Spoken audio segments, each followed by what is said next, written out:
This book will change the way you speak, think, and connect with others. I highly recommend you read it.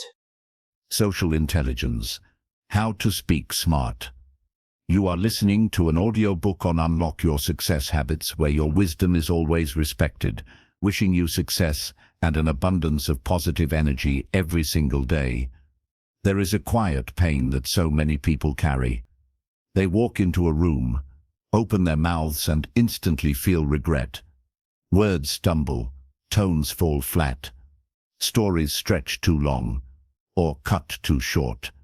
They replay conversations later in their heads, wishing they had said the right thing, the clever thing, the brave thing. They smile on the outside, but inside they whisper, "Why can I not speak the way I think? Why do my words never match my heart?" This pain is heavier than most will admit, because communication is not just about words, it is about belonging. When your voice feels weak, your soul feels invisible. And yet, what if I told you that speaking smart is not about being the loudest in the room, not about having the biggest vocabulary, and not about memorizing clever lines? Speaking smart is about emotional intelligence. It is about sensing the room, reading the subtle cues, knowing when to speak and when to listen, when to challenge and when to comfort. It is about shaping your words like arrows that pierce through the noise and land in hearts. The gift of speaking smart is not simply sounding intelligent. It is about creating connections so powerful that people remember how you made them feel long after your words fade. This book is not theory. It is not a list of tricks to manipulate people. It is a deep, practical journey into the art of communication, rooted in human truth. By the end, you will not just know what to say. You will know how to embody presence that makes people lean closer when you speak. You will learn the psychological truths behind social intelligence and how they shape every conversation you enter. You will uncover why some people light up rooms with their words while others remain shadows, and how you can step into that light with authenticity, not pretense. The core philosophy is simple. Words are never enough. Words without emotional intelligence are empty shells. True speaking power comes from alignment. When your presence, your tone, your intention, and your message all echo the same truth. People are not persuaded by perfect grammar or fancy phrases. They are persuaded when they feel you. That is what it means to speak smart. It is not about impressing people. It is about impacting them.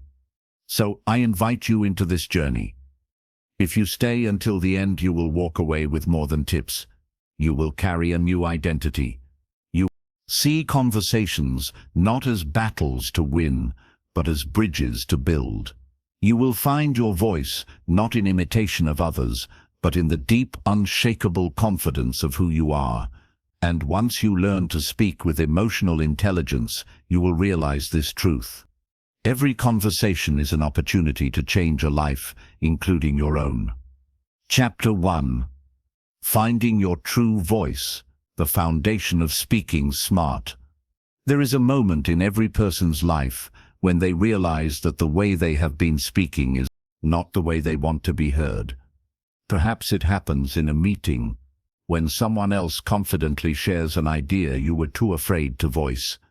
Perhaps it happens in a conversation with a friend, when you realize your words did not reflect what your heart wanted to say. Or perhaps it happens in silence, when you lie awake at night, replaying the words you wished you had spoken, but never did.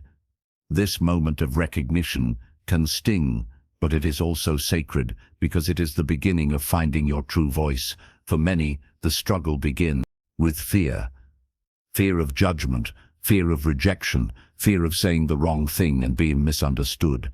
This fear builds walls inside the mind, blocking words before they even escape the lips. It convinces you that silence is safer, that invisibility is protection. But the truth is the opposite. Silence often deepens the loneliness. Invisibility often intensifies the pain. When you do not speak, the world cannot know you, and when the world cannot know you, you begin to believe that you do not matter. Why do so many people get stuck here? because they confuse their voice with performance. They think that to speak well is to entertain, to impress, to dazzle. They compare themselves to the charismatic speaker who commands a room, the eloquent storyteller who never stumbles, the quick-witted conversationalist who always has the perfect response, and in comparison, they shrink. They tell themselves, "I am not like that. I will never be like that." But speaking smart is not about performance. It is about presence. True voice is not the one that imitates others. It is the one that reveals you. The shift comes when you realize that speaking smart is not a skill you acquire from the outside, but a truth you uncover from the inside. Every human being already carries a unique rhythm, tone, and style of expression, but years of fear, criticism, and social conditioning bury it. You learn to speak in ways that please others, hide your passion, or protect you from pain. In doing so, you lose the raw, unfiltered essence of your own voice. The journey of speaking smart is not about adding layers of polish. It is about peeling back the layers until your authentic self shines through. Consider the story of a man who worked in a corporate office, quietly doing his job. He was competent, reliable, and respected, but invisible. In meetings, he would sit silently while others dominated conversations. He believed his ideas were not valuable enough, his words not polished enough. One day, his manager asked him privately, "Why do you never speak up? I know you see things others do not." That question pierced him. He realized his silence was not humility. It was fear. He began practicing speaking small truths in meetings, even when his voice trembled. Over time, people leaned in because his words carried depth. His true voice emerged, not by imitating louder colleagues, but by daring to reveal his own perspective. Or think of a woman who had always been told she was too emotional. As a child, when she spoke with passion, people laughed. As an adult, when she tried to speak with authority, she felt fake.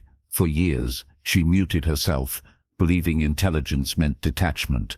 But when she finally embraced her natural passion and allowed her emotions to infuse her words, something shifted. People began to connect with her deeply. Her tears in a speech moved colleagues. Her laughter and conversations created bonds. Her too emotional voice became her superpower because it was real. The psychology of communication explains why authenticity is so powerful. People are wired with mirror neurons which allow us to feel what others feel. When you speak with authenticity, your emotion resonates in others. When you speak with fear or pretense, that also resonates. This is why audiences feel bored when a speaker is disconnected, and why they feel electrified when a speaker is fully present. Your voice carries more than sound. It carries your state of being. Speaking smart begins not with choosing the right words, but with choosing to be fully yourself. But authenticity alone is not enough. You must also align it with awareness. Emotional intelligence is the compass that guides your voice into connection. It is sensing the atmosphere of the room, reading the body language of the listener, adjusting your tone without betraying your truth. Imagine a sailor who knows the power of the wind, but ignores the direction of the current. His boat will drift aimlessly. In the same way, authenticity without awareness may express truth, but it may not connect. Speaking smart means weaving your authentic voice into the fabric of the moment, so it lands where it is most needed. Here is where many stumble. They confuse speaking authentically with speaking carelessly. They believe I am just being real, when in truth they are being reckless. Honesty without empathy wounds. Passion without wisdom overwhelms. To speak smart is to hold both truths. To remain authentic while also attuned. It is not about censoring yourself, but about shaping your words so that they build bridges instead of burning them. This balance is the art of social intelligence in communication. How do you begin this journey? First, by listening to yourself. Notice the moments when your voice feels alive versus when it feels forced. Pay attention to the words you regret, because they were not true to you, and the ones you treasure because they carried your heart. Then begin small. Speak your truth in safe spaces. Share your perspective in low-stakes conversations. Let your voice tremble. It is proof you are alive. Over time, the trembling gives way to strength. Strength gives way to presence. Resetting your voice also requires forgiving the past. Many people carry wounds from times they were silenced, mocked, or dismissed. Those memories become chains that choke every future attempt to speak. But remember, your voice is not defined by one cruel comment or one painful moment. The fact that you are still here, still seeking to speak, proves that your voice carries resilience. Forgive those who muted you, not because they deserve it, but because your voice deserves freedom. I want you to imagine a version of yourself, 1 year from now, walking into a room with calm confidence, speaking with clarity, connecting effortlessly. People turn toward you, not because you are the loudest, but because your words carry weight. That version of you already exists, waiting beneath the layers of fear and doubt. Every step you take toward your true voice brings that version closer to reality. Here is my personal comment to you. If you are listening this far, chances are you are tired of hiding. You are tired of silence, the regret, the endless replay of unsaid words. You are ready to be heard. I want to tell you this. Your voice matters, not because it is perfect, but because it is yours. Do not wait until you feel ready. Do not wait until the fear is gone. Speak anyway, because every word you dare to share is a step closer to the person you were born to be. If you found this chapter meaningful, take a moment to reflect on one conversation where you wish you had spoken differently. Then imagine how you would speak if you honored your true voice. Write it down, speak it aloud, share it with someone you trust. And if this message resonates with you, share it with others who need to hear that their voice matters. Subscribe to this journey, because in the next chapter we will explore one of the most magnetic forces in communication, the power of listening before you speak. Chapter 2. The Art of Listening. Why silence speaks louder than words. There is a secret about great communicators that most people never see. They are not great because of the words they speak. They are great because of the silence they keep. While others rush to be heard, they slow down to hear. While others compete for attention, they create space for others to feel understood. This is the paradox of communication. The smartest speakers are first the deepest listeners. If you want to learn how to speak smart, you must begin not with your mouth, but with your ears. Think of the last time you felt truly heard. Perhaps it was a friend who sat with you when your world was falling apart. Perhaps it was a mentor who looked you in the eye and said, "Tell me more." Or perhaps it was a stranger who nodded gently as you poured out your heart. That moment stayed with you, not because of what they said, but because of how they listened. When someone listens fully, they send you a message louder than any words you matter. Your story matters. I see you. And now think of the opposite. Think of the conversations where you tried to explain yourself, but the other person interrupted, corrected, or drifted into their own stories. You walked away unheard, unseen, perhaps even smaller than before. That sting lingers, and it teaches you to close your heart. Words without listening do not build bridges. They build walls, and every wall makes connection harder. Why do so many people fail at listening? Because they are not really listening. They are waiting. Waiting for their turn to speak. Waiting to insert their point. Waiting to win the conversation. Their ears are open, but their mind is busy rehearsing a reply. They think they are communicating, but, in truth, they are performing. Listening is not waiting to speak. Listening is setting aside your agenda long enough to receive another's soul. It requires humility, patience, and presence, the very qualities most people avoid because they feel uncomfortable. The psychology of listening reveals why it is so rare. Human beings are wired for ego protection. We fear losing control, appearing ignorant, or being vulnerable. So, we interrupt, defend, and dominate. But true listening dismantles the ego. It requires you to step into another's world, even if it challenges your own. This is why listening feels risky. It is surrender. Yet, it is in that surrender that the deepest connections are born. The shift comes when you realize that listening is not passive, it is active. It is not silence born of absence, but silence born of presence. Active listening means leaning in with your body, giving cues with your eyes, nodding with intention, asking clarifying questions that say, "I want to understand," not just respond. Active listening transforms ordinary conversations into sacred spaces. It makes people feel safe enough to reveal the truth behind their words. And when people feel safe, they open up in ways that allow you to speak into their lives with power. Consider the story of a young leader in a fast-growing company. At first, he believed leadership meant having answers. He filled meetings with his voice, offering strategies, solutions, directions. His team respected his knowledge, but felt distant from him. Over time, he noticed morale dropping. One day, he tried something different. Instead of speaking first, he asked, "What do you think?" and listened. At first, his team hesitated, unused to being heard. But slowly they began to share. Ideas flowed, energy returned. Trust deepened. His leadership shifted, not because he found smarter words, but because he created smarter silence. Or think of a mother raising a teenage son. Every conversation felt like an argument.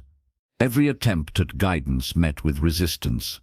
One evening, instead of correcting him, she asked, "Tell me how you feel," and sat quietly. At first he shrugged, suspicious, but as the silence stretched, his defenses crumbled. He began to speak, hesitant at first, then pouring out frustration she never imagined. For the first time, she understood his world. And because she listened, her words later carried weight. Her voice gained authority, not through volume, but through empathy. Listening also gives you an incredible advantage in social intelligence. People reveal more in silence than they do in speech. A glance away, a shift of posture, a hesitation before answering. All these are windows into truth. If you are too busy speaking, you miss them. But if you train yourself to listen beyond words, you gain insights others overlook. You begin to read emotions, sense unspoken needs, and respond with precision. This is what makes conversations magnetic. When people feel that you hear not just their words, but their heart. But here is the danger. Listening without discernment can make you a sponge absorbing everything without filter. To listen smartly, you must balance openness with wisdom. Not every story deserves your agreement. Not every complaint deserves your energy. Listening does not mean losing yourself. It means anchoring yourself so deeply that you can hold another's truth without drowning in it. It means discerning when to remain silent and when to speak with clarity. The practice of listening requires discipline. Begin by slowing down. Resist the urge to interrupt even when you think you know the point. Allow pauses to breathe. Silence in conversation is not failure. It is space where truth gathers. Next, train your attention. Put away distractions. Look into the eyes of the person speaking. Give them the dignity of your presence. Finally, respond, not with judgment, but with curiosity. Ask, "Can you tell me more?" These simple practices transform not only how you listen, but also how people feel in your presence. Listening also changes you. When you learn to hear others deeply, you begin to hear yourself more clearly. You notice your own emotions, your own patterns, your own inner voice. Self-listening is the foundation of self-mastery. If you cannot listen to your own truth, you will always project noise onto others, But when you listen within your words, gain authenticity, they stop being rehearsed performances and become genuine reflections of who you are. I want you to reflect now. Who in your life needs your listening more than your advice? Who needs your silence more than your solutions? Perhaps it is a child, a friend, a partner, or even yourself. Imagine the gift you could give simply by being fully present, by holding their story without rushing to fix it. That gift could change a relationship more than 1,000 clever words. Here is my personal comment to you. Stop trying to be impressive. Start trying to be present. People will forget most of your words, but they will never forget how you made them feel.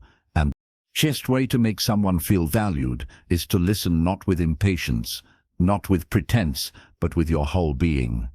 This is the foundation of speaking smart, listening until the other person feels seen. If you felt this chapter resonate, take action today. In your next conversation, speak less, ask more. Lean in. Listen until the other person's eyes soften, until their shoulders relax, until they know they matter. Then watch how your own words, when they finally come, land with power instead of noise. If this message touched you, share it with someone who needs to hear that silence is not weakness, but strength, and subscribe, because in the next chapter we will dive into another pillar of smart speaking. The power of asking the right questions that unlock doors others did not even know were there. Chapter 3. The power of questions unlocking hearts and minds. Every conversation is a doorway. Some doors swing open with ease, leading you into laughter, truth, and intimacy. Others remain closed, guarded by silence, pride, or fear. The difference is rarely in the speaker's eloquence, it is in their questions. A well-placed question is more powerful than the most brilliant statement.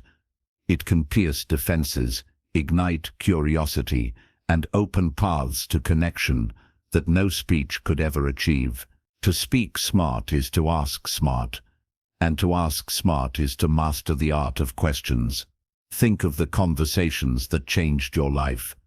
Were they filled with lectures, or were they filled with questions? Chances are it was a question that shifted you. Someone asked, "What do you really want?" Or "Why are you afraid?" Or "What would you do if you knew you could not fail?" And suddenly your perspective widened. Questions have the power to rearrange the furniture of the mind, creating space where new truths can settle. Statements tell, questions invite, and people respond more deeply to an invitation than to an instruction. Yet most people waste their questions. They ask out of habit, not intention. "How are you?" becomes meaningless script. "What's up?" becomes a placeholder for real connection. People answer with who autopilot responses. "I'm fine, nothing much," and the conversation dies. To speak smart is to resist autopilot. It is to craft questions that dig beneath the surface, that reveal more than what someone is willing to share at first glance. True questions are keys, and every key can open a door if you dare to turn it. Why do so many people fail to ask powerful questions? Because questions require vulnerability. To ask is to admit you do not know. To ask is to risk hearing an answer you cannot control.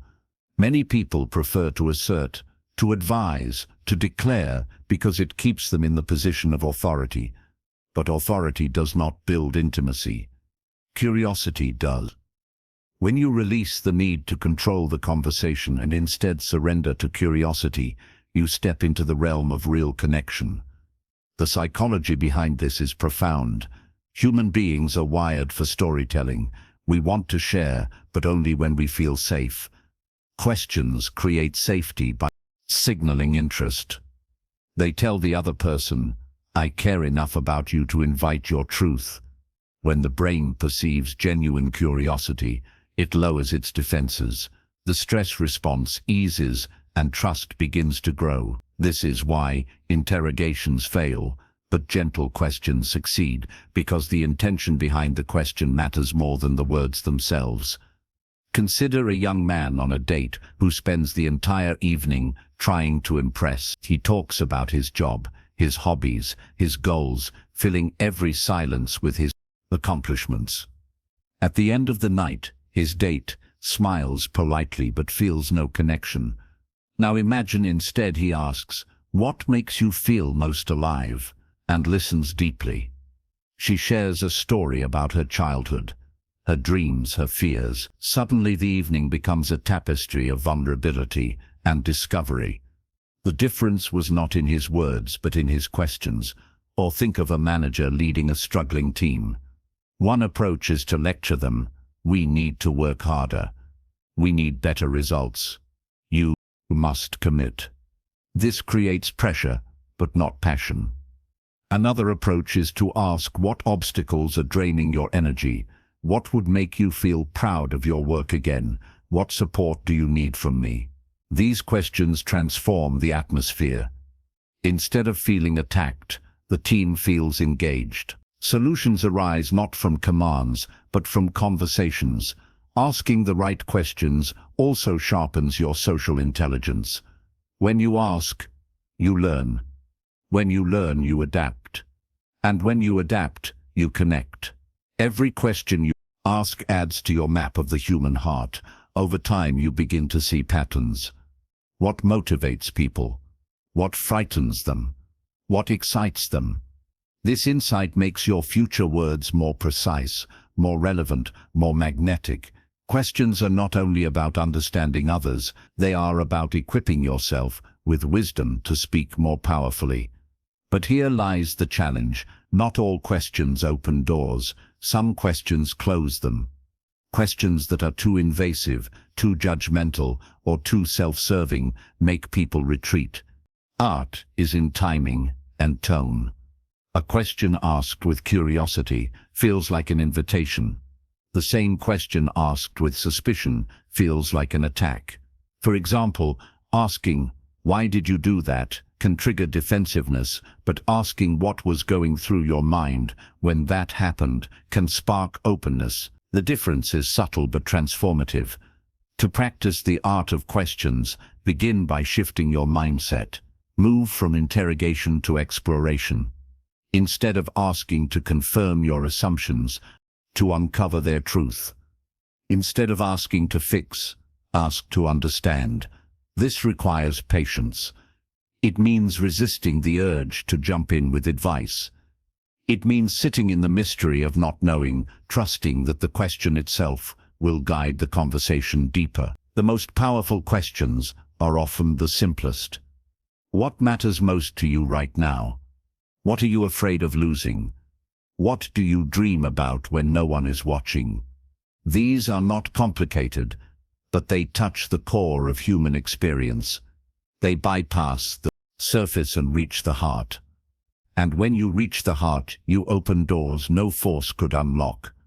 Even in everyday life, you can transform conversations through intentional questions. Instead of asking your child, "How was school?"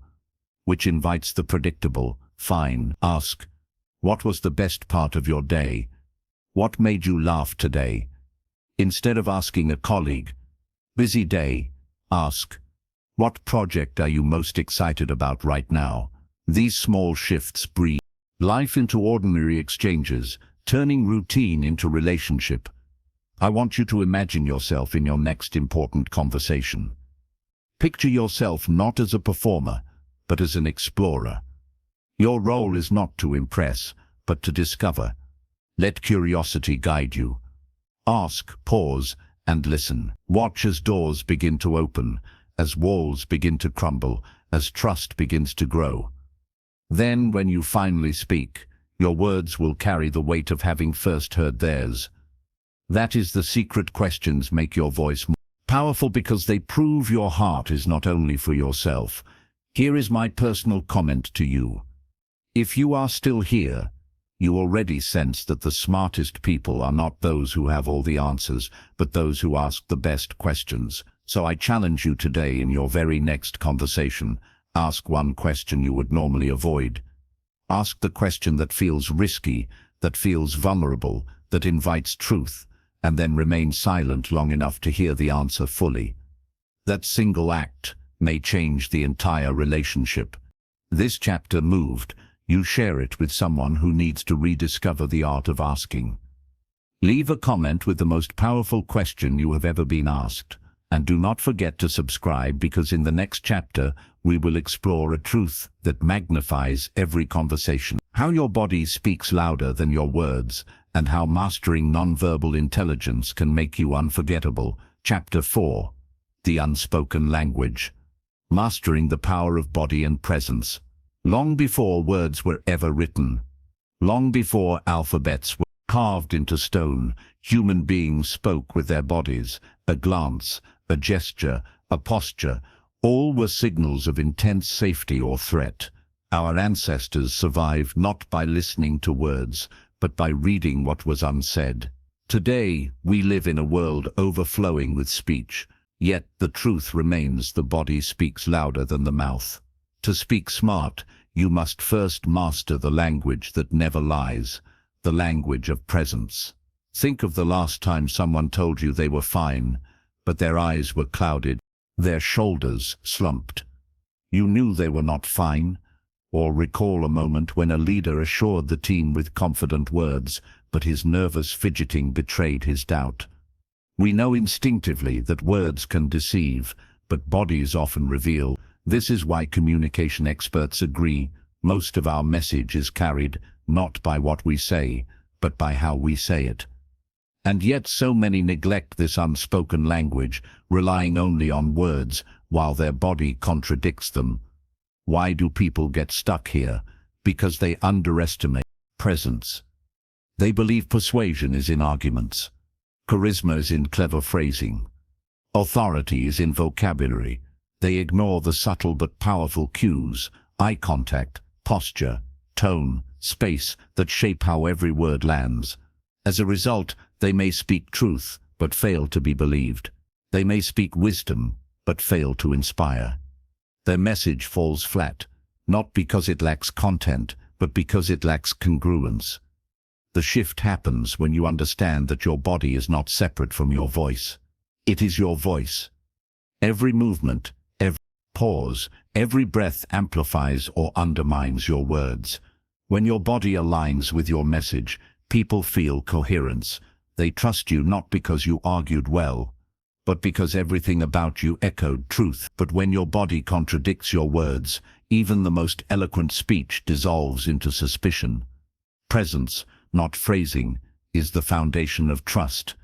Consider the story of a young teacher who struggled to control her classroom. She spent hours preparing brilliant lessons, but her students ignored her. She thought her words were the problem, so she spoke louder, explained longer, pleaded harder. Nothing worked. Then a mentor pointed out her posture. She slouched, avoided eye contact, and stood in corners, as if she wanted to disappear. Without realizing it, her body was telling the students she had no authority. She began practicing small shifts, standing tall, grounding her feet, looking her students in the eye before speaking. The transformation was immediate. Her words had not changed, but her presence had. Suddenly the room listened. Or think of a man in business negotiations. He prepared data, rehearsed arguments, polished slides. But when the moment came, he hunched over his laptop, spoke in a rushed monotone, and avoided direct gaze. His clients nodded politely, but later declined the deal. Contrast this with another negotiator who began the meeting with open posture, leaned back in calm confidence, allowed pauses to breathe, and smiled with genuine warmth. His message was not just in his data, but in his body's quiet assurance. His words became persuasive because his presence carried conviction. The psychology behind nonverbal communication is powerful.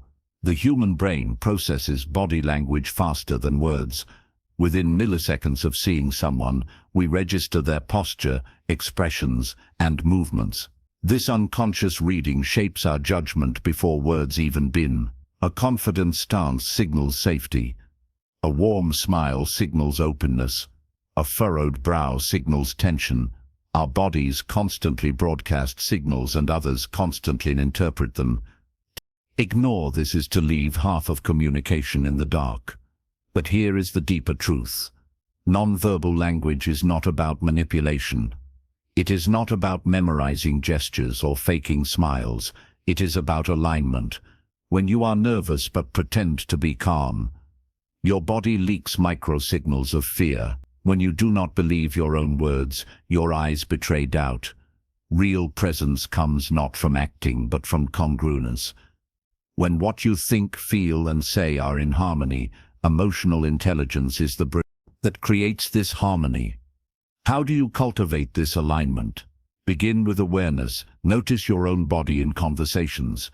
Do your shoulders tighten when you are afraid? Do your hands fidget when you are uncertain? Do you cross your arms when you feel defensive? These habits are not flaws, they are signals. By observing them, you gain control. Next, practice grounding. Before speaking, take a deep breath, plant your feet, and allow your body to settle. This simple act centers your presence, making your words flow with stability. Another practice is intentional eye contact. Eyes are windows of trust. Too little eye contact signals insecurity. Too much feels aggressive. The art lies in balance, looking into someone's eyes long enough to connect, then gently shifting to avoid pressure. Pair this with open gestures. Uncross your arms, face the person directly, lean slightly forward to show engagement. These small adjustments magnify your presence far beyond the content of your words, and do not underestimate the power of silence. Pausing after a sentence gives your words gravity. A moment of stillness before responding shows you are listening. Silence in communication is not weakness, it is punctuation. It tells people your voice is steady enough to wait. This patience communicates more strength than hurried speech ever could. Imagine two leaders addressing their teams after a crisis. The first rushes in, speaks rapidly, avoids eye contact, and floods the room with information. His words may be correct, but his energy spreads panic. The second leader enters calmly, stands tall, scans the room with quiet assurance, and begins with a pause. Even before she speaks, the room feels steadier. When she finally says, "We will get through this," her words carry weight, not because they are unique, but because her body declared them before her mouth did. Here is my personal comment to you. Presence is a gift you can give without speaking a single word. People will remember less of what you said and more of how you stood, how you looked at them, how you made them feel. If you want your words to land, align them with your body. If you want to be heard, let your presence speak before your voice does. So here is your challenge. In your next conversation, focus less on what you will say and more on how you will show up. Stand tall, breathe deeply, look into their eyes, and let silence become part of your speech. Watch how the atmosphere shifts. Watch how your words suddenly carry more power. Then reflect. Was it the words that changed, or was it you? If this chapter gave you clarity, share it with someone who hides behind words but has yet to discover their presence. Leave a comment about one non-verbal cue you will begin to practice consciously, and subscribe, because in the next chapter we will dive into another truth that defines smart speaking, how emotions shape your voice, and how emotional control can turn chaos into connection. Chapter 5. The Emotional Current. How feelings shape your voice and your words. Every word we speak rides on a current, and that current is emotion. You can dress your sentences with eloquence, polish them with vocabulary, and rehearse them until perfect. But if the emotion beneath them is weak, your message dies the moment it leaves your lips. Emotion is not decoration. Emotion is the electricity that gives your words life. To speak smart, you must master this current, because it can either illuminate your conversations or burn them to ashes. Think of a time when someone shouted, "I am not angry." You knew instantly they were angry because of the words, but because of the heat charging through them. Or recall a time when someone said, "I love you," but their tone was flat and distracted. You doubted their sincerity not because of the statement, but because the emotion was absent. People may hear your words, but they bear your emotions, and often what they feel speaks louder than what you say. Why do emotions hold such power? Because human beings are wired with mirror neurons, which allow us to feel what others feel. When you speak with passion, that passion sparks in your listener. When you speak with fear, fear echoes back at you. When you speak with joy, joy multiplies in the room. Communication is not a transfer of information, it is a transfer of state. Every time you open your mouth, you are not just sharing ideas, you are transmitting energy. And yet, this is where most people stumble. They believe intelligence in speaking means stripping away emotion, sounding rational, detached, in control. They fear that showing feeling will make them weak, unprofessional. But in trying to remove emotion, they remove connection. They may impress the mind, but fail to touch the heart. The smartest voices are not those that hide emotion, but those that channel it with clarity. Emotional control does not mean suppression. It means directing your emotional current so that it amplifies your message instead of drowning it. Consider a leader facing her team during layoffs. If she speaks with robotic calm, her words may sound efficient, but will feel cold. If she lets her sadness consume her, she may collapse into despair, leaving the team hopeless. But if she grounds herself, acknowledges her grief, and speaks with steady compassion, her tears soft yet her voice firm, she creates trust. Her emotion is not weakness, it is evidence of her humanity. People will follow her, not because she is flawless, but because she is real and resilient. Or think of a speaker at a wedding toast. One version he reads stiffly from a note card listing achievements and memories, his tone flat, the audience claps politely. Another version he speaks from his heart, his voice trembling with love, his laughter spilling out in shared joy. The audience leans in, tears glisten, laughter ripples. Both speeches contain similar words, but one contained emotional current, and that is what made it unforgettable. The psychology of emotional communication reveals an important truth. Emotions are contagious. This is why a single anxious person can infect an entire meeting with tension, or a single joyful person can lift an entire room. Your emotional state is not private. It leaks through your tone, your rhythm, your expression. If you do not learn to master it, it masters you. To speak smart is to become aware of the emotional current flowing through you, and then choose how to direct it. So how do you master this current? First, through awareness. Notice what emotion sits in your body before you speak. Are you rushing into a conversation with frustration simmering? Are you carrying anxiety in your chest? Pause. Acknowledge it. You cannot control what you will not admit. Awareness creates the space for choice. Second, practice regulation. Regulation is not suppression.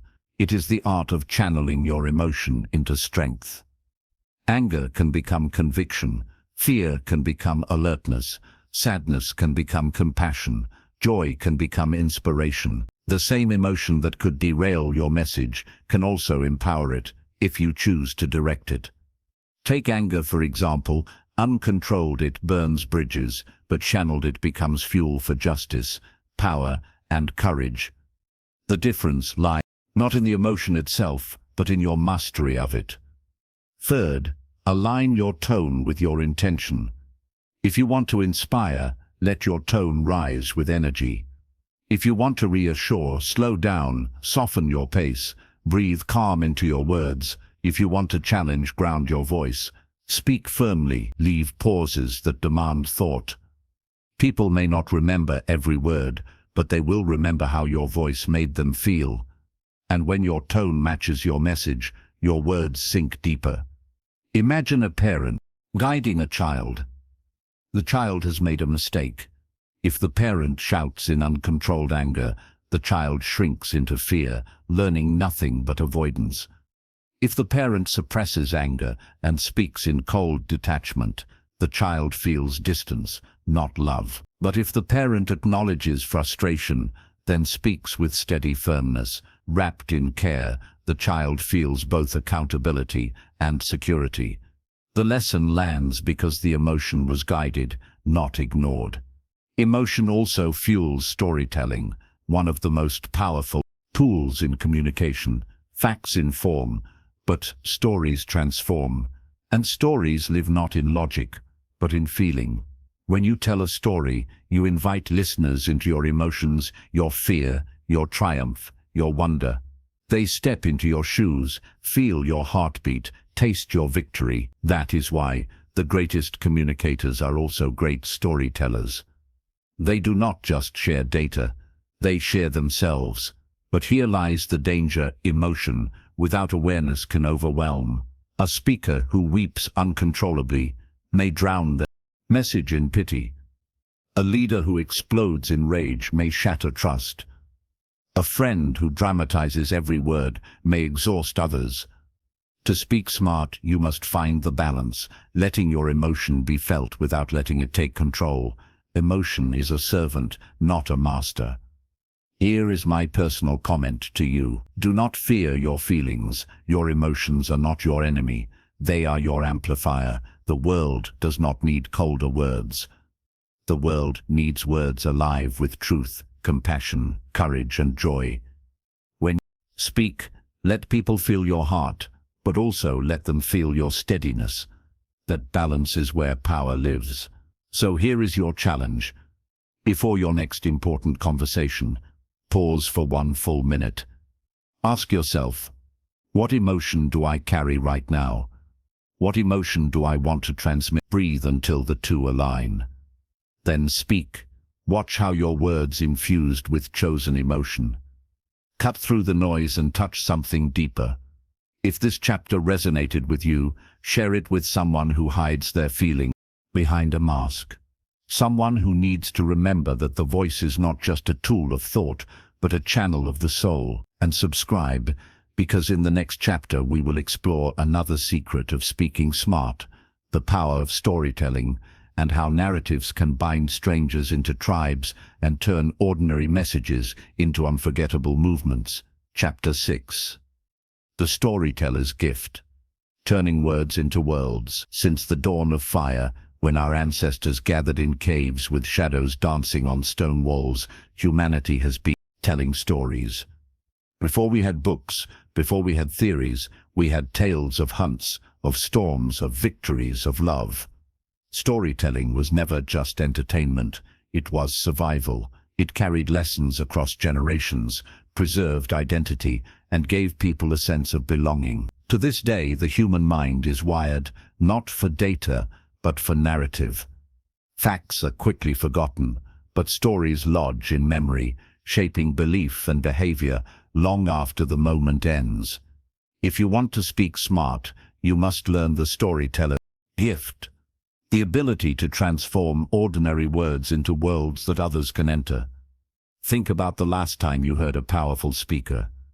Do you remember their statistics, their bullet points, their conclusions, or do you remember the story they told, the personal struggle, the moment of failure, the spark of hope?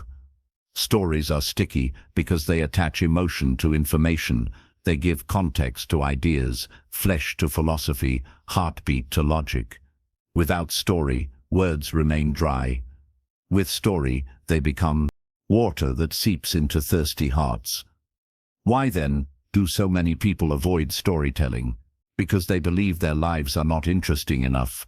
They imagine stories must be grand, dramatic, filled with extraordinary events. But the truth is, the most powerful stories are not about extraordinary lives. They are but ordinary moments told with honesty. A child's question, a mistake at work, a walk in the rain. These simple events, when shared with authenticity, resonate deeply because they reflect universal human experience. Storytelling is not about impressing, it is about connecting. The psychology of storytelling explains this resonance. When we hear a story, Our brains release oxytocin, the hormone of empathy. We begin to imagine ourselves in the storyteller's shoes. Our defenses lower, our attention sharpens, our emotions awaken. Story bypasses the critical mind and speaks directly to the emotional core. This is why advertisements rely on stories, why leaders inspire with stories, why friendships deepen through stories. We may argue with logic, but we rarely argue with lived experience wrapped in narrative. Consider the difference between a leader who says we must innovate to survive and one who shares. I once watched a company much like ours collapse because they clung to the past. The workers were brilliant, the product was strong, but they feared change. I still remember walking through the empty building years later, hearing echoes of what could have been. I never want us to face that fate.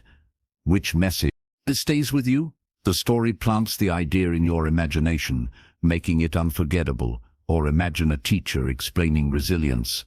She could say resilience means adapting to challenges and persisting despite difficulties.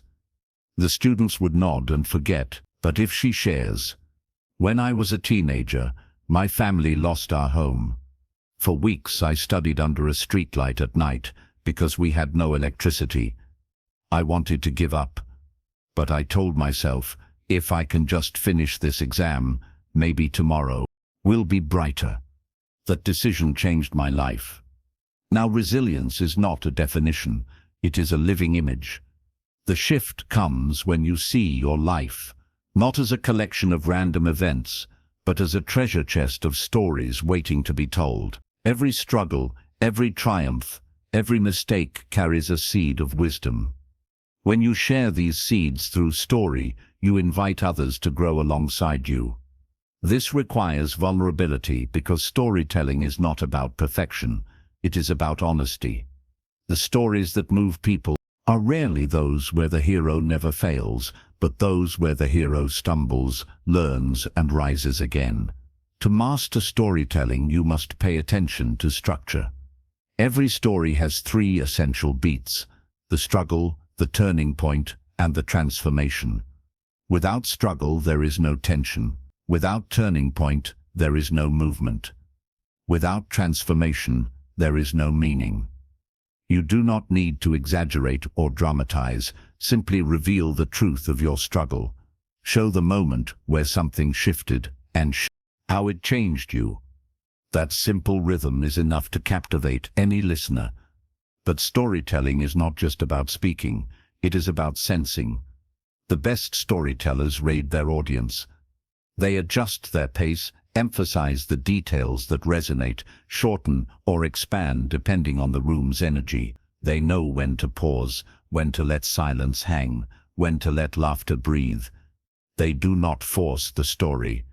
They live it again in the telling, inviting others to live it with them.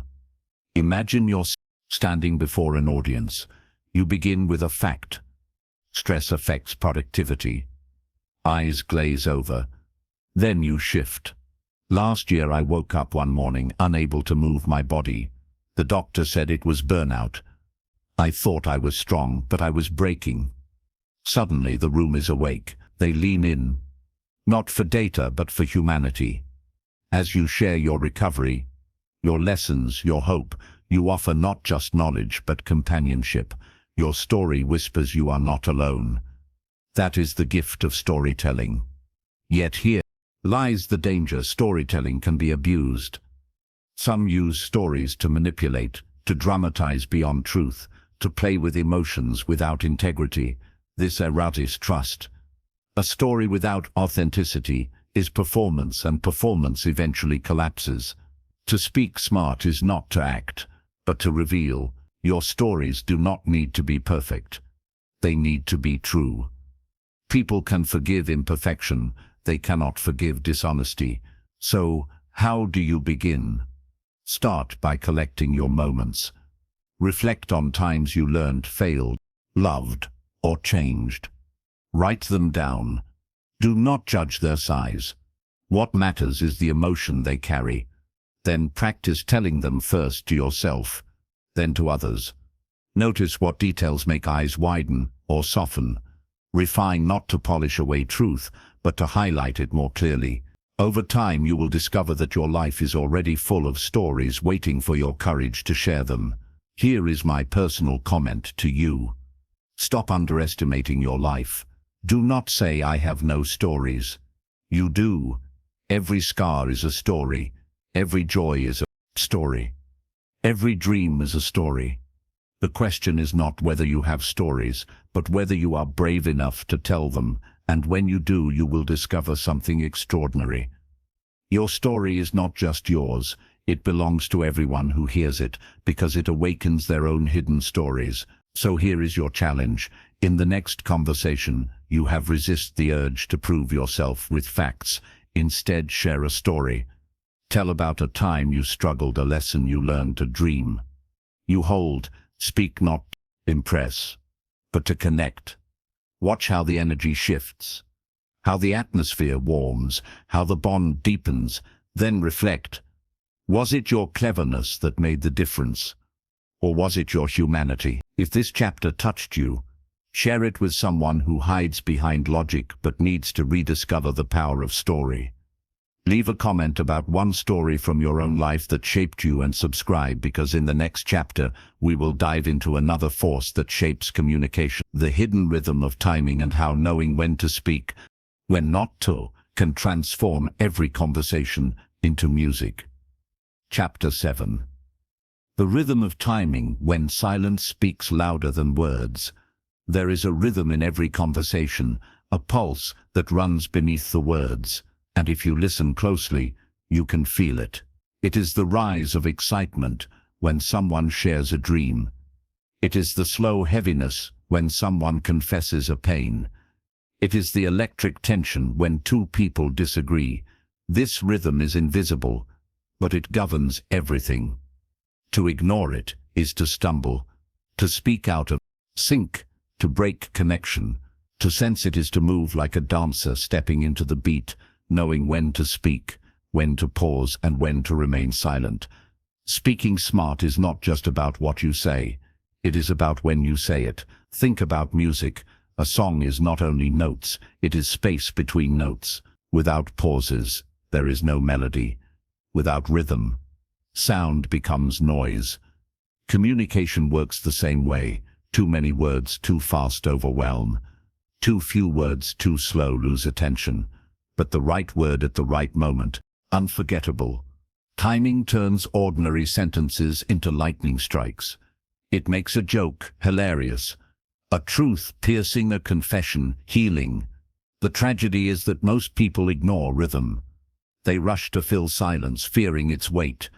They interrupt because they cannot sit in someone else's pause. They answer before listening, fully desperate to prove their presence. But in doing so, they miss the power of timing. Silence is not emptiness. Silence is space. It allows emotions to rise, thoughts to settle, meaning to deepen. Fact: sometimes the smartest thing you can say is nothing at all. Consider an argument between friends. One rushes to defend, words spilling like arrows, each trying to win. The other pauses, breathes, listens. The pause breaks the cycle of escalation. In that silence, emotions cool, perspective widens. Then, when the second friend finally speaks, their words carry the weight of restraint. The message is clearer, calmer, stronger. Timing gave those words power. Or think of a comedian on stage. The joke itself is clever. The pause before the punchline is what makes the audience erupt with laughter. That pause builds anticipation, tension, readiness. Without it, the joke falls flat. Or picture a leader addressing a crowd. After delivering a bold statement, she stops, lets the silence stretch. The audience leans in, breath held. The silence amplifies the message. What she does not say becomes as powerful as what she does. The psychology of timing is rooted in emotional intelligence. When you attune to the rhythm of another person, sense not only their words but their state of being. You notice the hesitation before they answer, the quickening of their breath, the flicker in their eyes. These cues reveal when to press forward, when to slow down, when to wait. If you ignore them, you speak past them. If you honor them, you speak into them. Why do people struggle with timing? Because impatience whispers that silence is failure. Because insecurity shouts that if you are not talking, you are invisible. But real confidence is not in constant speaking. It is in knowing you can hold silence without losing presence. Silence is not weakness. Silence is mastery. It shows you are not enslaved to filling space, that you can trust the moment to unfold. This is why some of the greatest leaders and negotiators are masters of pause. In negotiation, silence unsettles. It forces the other side to reveal more than they intended. In leadership, silence inspires. It invites reflection and creates weight around key moments. In friendship, silence comforts. Says, I am with you without needing words. In romance, silence deepens intimacy, allowing two hearts to sync without sound. But timing is not only about silence, it is also about knowing when to speak up. Too often people miss opportunities because they hesitate. They hold back the compliment that could have lifted someone's spirit. They delay the apology until it is too late. They wait for the right moment that never arrives. Speaking smart means not only pausing when necessary, but daring. Act when the rhythm calls. Words delayed too long can be as damaging as words rushed. So, how do you master timing?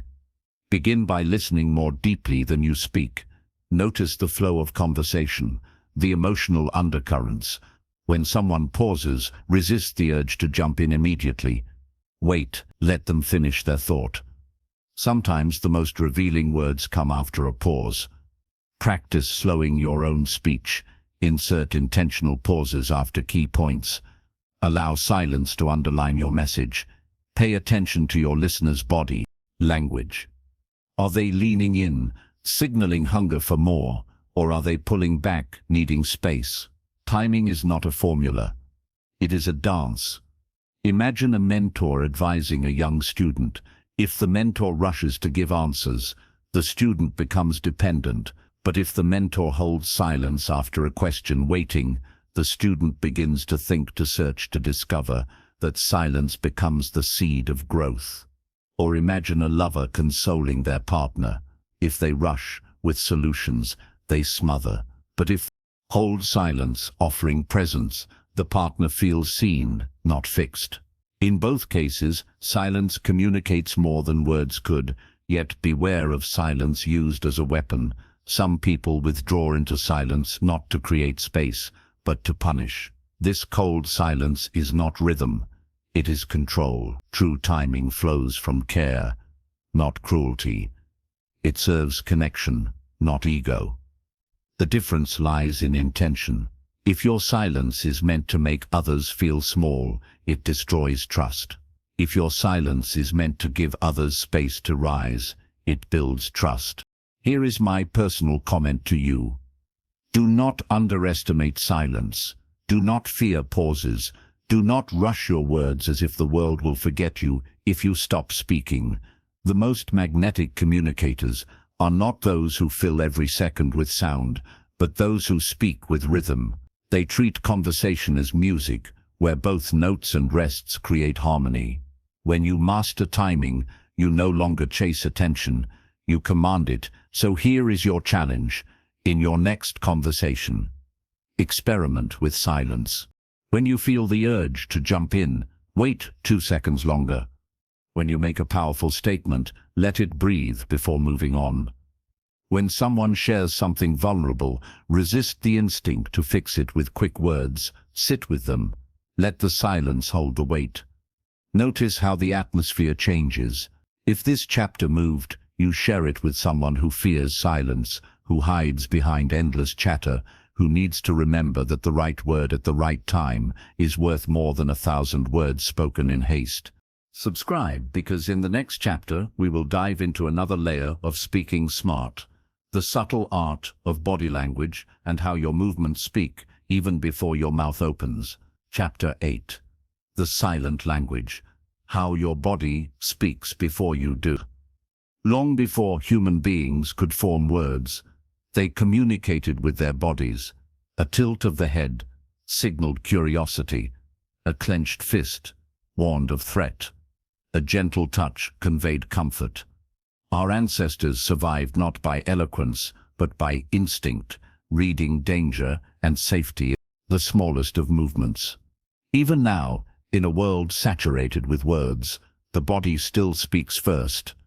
Before you open your mouth, your posture, your gestures, your eyes have already announced your message. To speak smart is to master not only your words, but the silent language that wraps around them. Think of the last time you met someone new. Before they even introduced themselves, you sensed something. Maybe their smile seemed genuine, and you felt safe. Maybe their shoulders hunched, their gaze darted, and you felt unease. You judge not by logic, but by instinct. This is because body language bypasses reason and strikes directly at perception. People may forgive clumsy words, but they rarely forgive a body that feels dishonest. Why does body language hold such power? Because the human brain is designed to scan for signals of trust or threat. This happens in milliseconds long before conscious thought. If your words say, "I am confident," but your body whispers, "I am afraid," people will believe your body. If your words say, "I care," but your eyes avoid theirs, people will believe your avoidance. The body cannot lie as easily as the mouth can. That is why mastering body language is essential for authentic communication. One of the most common struggles people face is inconsistency between verbal and nonverbal communication. They try to sound confident, but cross their arms tightly. They try to appear open, but keep glancing at their phone. They try to inspire, but slump their shoulders in defeat. This inconsistency creates dissonance, and people sense it immediately. The message becomes unclear, and trust evaporates. Speaking smart requires alignment. When your body and your words harmonize, your message lands with undeniable power. Consider a leader addressing a team in crisis. If she stands tall, shoulders back, voice steady, eyes firm, her presence radiates confidence even before her words begin. The team feels anchored. But if she slouches, avoids eye contact, and fidgets with her hands, the same word of encouragement will sound hollow. The body amplifies or diminishes the message. It can turn reassurance into doubt, or hope into strength. Or think of a friend consoling another. If he says, "I am here for you," while checking his watch, his words ring false. But if he leans in, softens his gaze, and holds the silence with presence, he communicates more than any sentence could. The body carries empathy where words fall short. This is why the most memorable conversations are rarely remembered for exact phrasing. They are remembered for how someone made us feel, and that feeling often came through body language. The psychology of nonverbal communication reveals that gestures, posture, and eye contact account for more of the meaning in interaction than words themselves. Studies suggest that up to 70% of communication is nonverbal.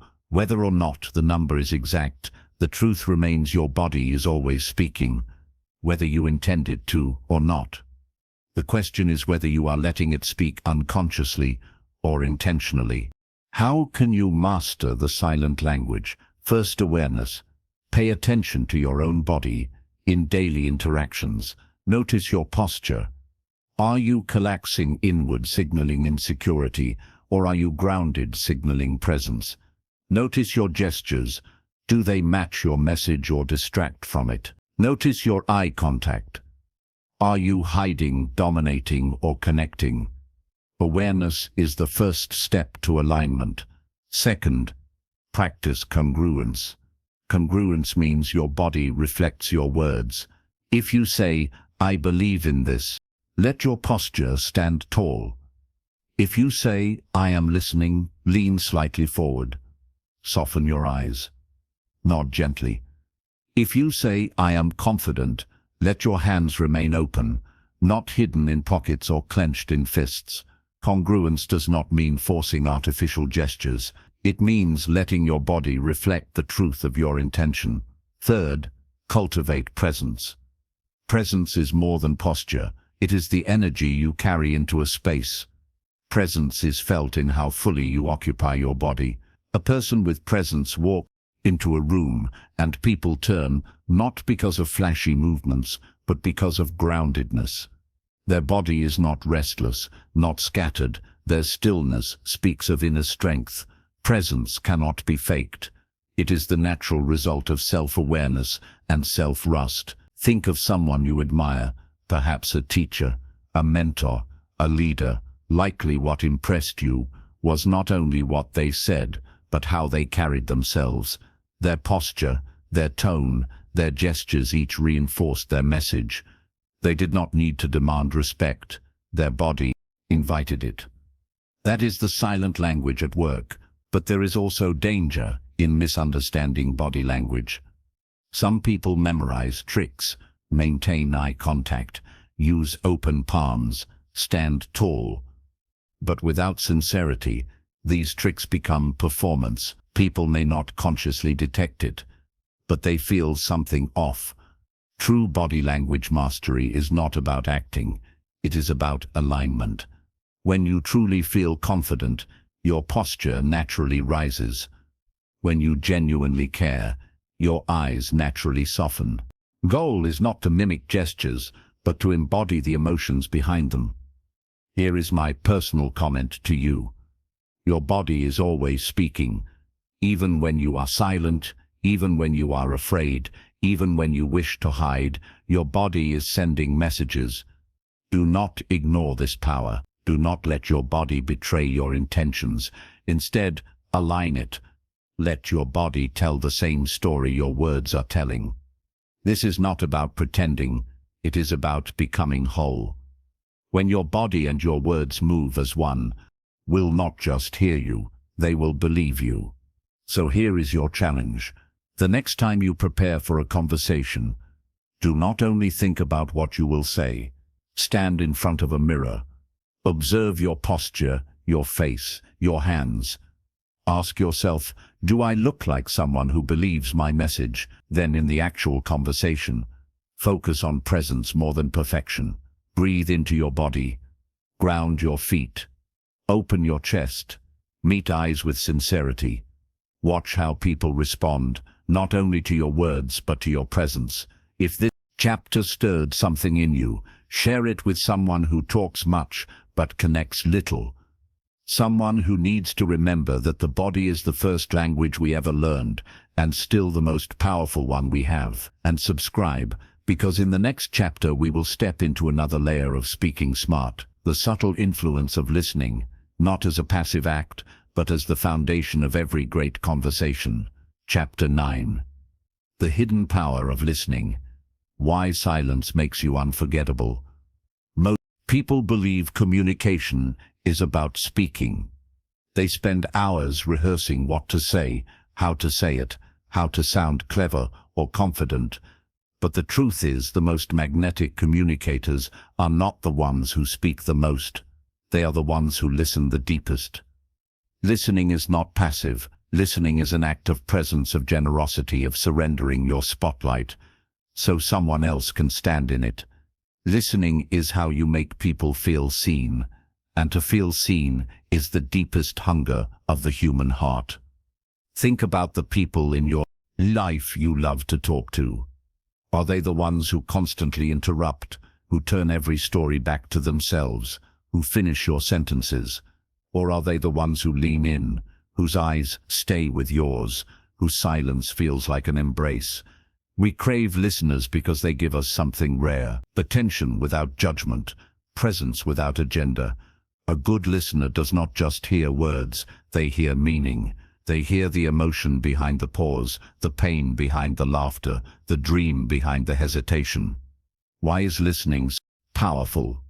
Because the world is noisy, everyone is fighting to be heard, but few are willing to hear. In this chaos, a listener becomes a sanctuary. When someone feels heard, their defenses drop, their trust rises, and their bond with you deepens. Listening is not about collecting information. It is about creating connection. People may forget what you said, but they will never forget how you made them feel when you truly listened.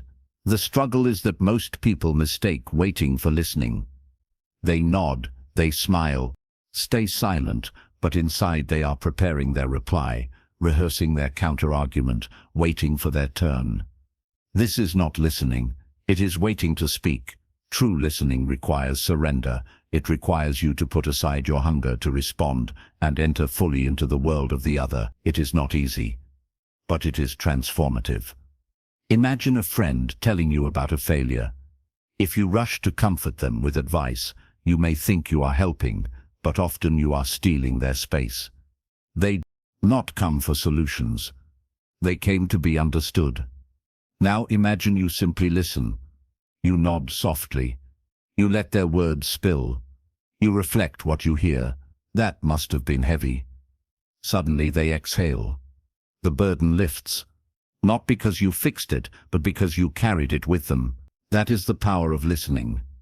The psychology of listening shows that when people feel heard, their brain releases dopamine, creating relief and pleasure. They associate you with safety.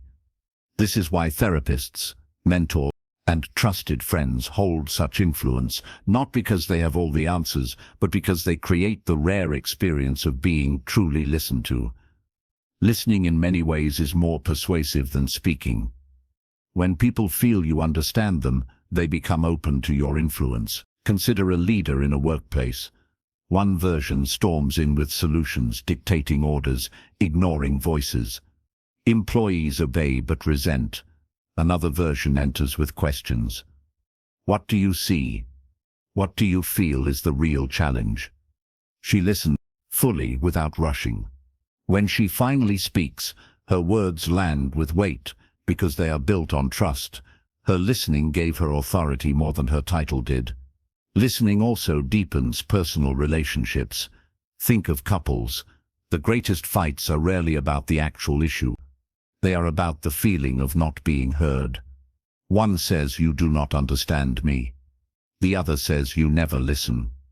The issue could be small, but the wound of unheardness is enormous. When couples learn to listen, to mirror, to validate, to pause instead of defend, the relationship heals. Listening becomes the bridge back to love. But listening is not only about others. It is also about yourself. How often do you ignore your own inner voice, drowning it in distraction? How often do you silence your intuition, your body's signals, your soul's whispers? Smart speaking begins with smart listening to others. Yes, but also to yourself. If you do not listen within, your words without will ring hollow. So how do you practice deep listening? First, give full presence. Put away the phone.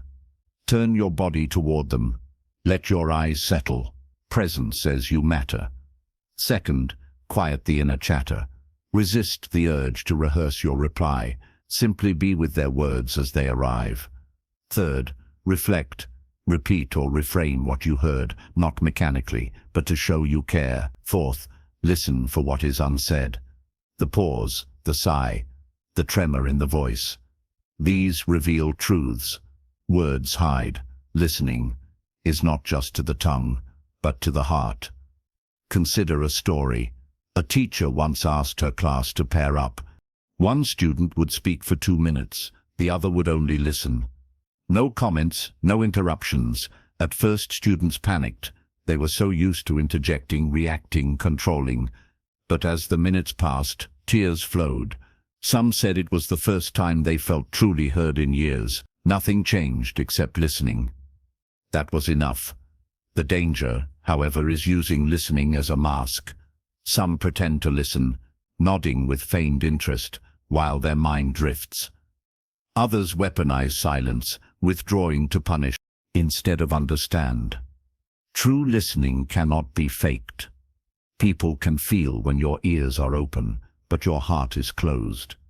Listening without sincerity is emptiness. Listening with sincerity is medicine. Here is my personal comment to you. If you want to become unforgettable, learn to listen, not with half your mind, not with impatience, but with the full weight of your presence.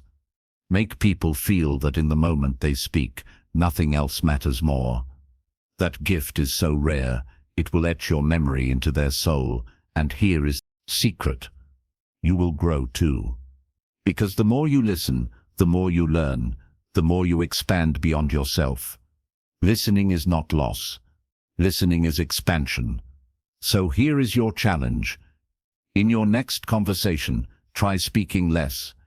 Aim to listen more than you talk. When the urge to interrupt arises, breathe instead. When they pause, do not rush to fill it. Let the silence breathe. Reflect back what you hear. Then watch. Watch how their shoulders relax, how their tone softens, how trust blooms. That is the miracle of listening. If this chapter awakens something in you, share it with someone who needs to be reminded that the greatest power in communication is not the tongue, but the ear. Leave a comment about a time you felt deeply listened to. It may inspire others to offer the same gift. And subscribe, because in the next chapter, we will explore another secret of speaking smart. The magic of questions and how asking the right ones can unlock doors that speeches never could. Chapter 10. The unlocking question, how to open minds and hearts. A question is not a small thing. A question is a key. It can unlock a story hidden for years. It can open a wound someone has been afraid to touch. It can awaken a dream long buried. It can shatter defenses that endless speeches could not break. While most people focus on speaking well, those who speak smart understand the true power lies in asking well. Questions guide conversations like rivers shaping landscapes. They turn monologues into dialogues, strangers into companions, and information into transformation. Think about the last time someone asked you a question that made you pause. Maybe it was simple. Are you truly happy? Maybe it was piercing. Why are you still holding on? Maybe it was tender. What do you need right now? That moment stayed with you because it forced you inward. It invited you to explore, to reflect, to face something you might have ignored. A statement tells, but a question invites. And invitations are far harder to resist than instructions. The tragedy is that most people waste questions. They ask mechanically, "How are you?" without listening for the answer. They ask surface questions that skim across the skin instead of diving into the soul, or they use questions as weapons. Why would you do something so stupid? These do not open hearts. They close them. To ask well, you must ask with curiosity, with care, with courage. A question asked with sincerity can do what no lecture ever could. Why are questions so powerful? Because they shift focus. A statement puts you in the center. Question puts the other person in the center. It tells them you matter. Your thoughts, your feelings, your story matters. This creates connection instantly. The brain also responds differently to questions. A statement may pass by, but a question demands engagement. It sparks neurons to search for answers to create meaning. In other words, questions activate both the heart and the mind. Consider a leader in a company. One version says, "Here is the plan. Here is what you will do." The team obeys but remains passive. Another version asks, "What ideas do you have? What challenges do you see? How would you solve this?" Suddenly, the team leans forward. They engage, they create, they own the mission. The leader has not just spoken, she has drawn out brilliance. That is the difference between authority and influence. Or think of a parent with a child. A parent who constantly tells "do this, do not do that," may control behavior, but stifle growth. But a parent who asks, "What you think will happen if you choose this?" or "What kind of person do you want to be?" awakens reflection. The child begins to think, to own choices, to develop identity. Questions raise thinkers, not followers. The psychology of questioning reveals that open-ended questions, those that cannot be answered with yes or no, are the most powerful. They create space. They invite stories, not statistics. They draw out feelings, not just facts. Did you like it is closed. What did you enjoy most? Opens. Are you okay is closed. What is on your heart right now opens. The shift is subtle but profound, but questions can also be dangerous. A careless question can wound. Why are you still single? Why did you fail? Why can you not be more like? These questions carry judgment, not curiosity. They shut down rather than open up. To speak smart is to choose questions that invite honesty without shame, growth without humiliation. A good question is like light. It reveals, but it does not burn. So how do you master the art of questioning? Begin with genuine curiosity. Do not ask to control, ask to discover. Let your questions come from wonder, not from agenda. Second, go deeper. Do not stop at surface answers. Follow up gently. Tell me more.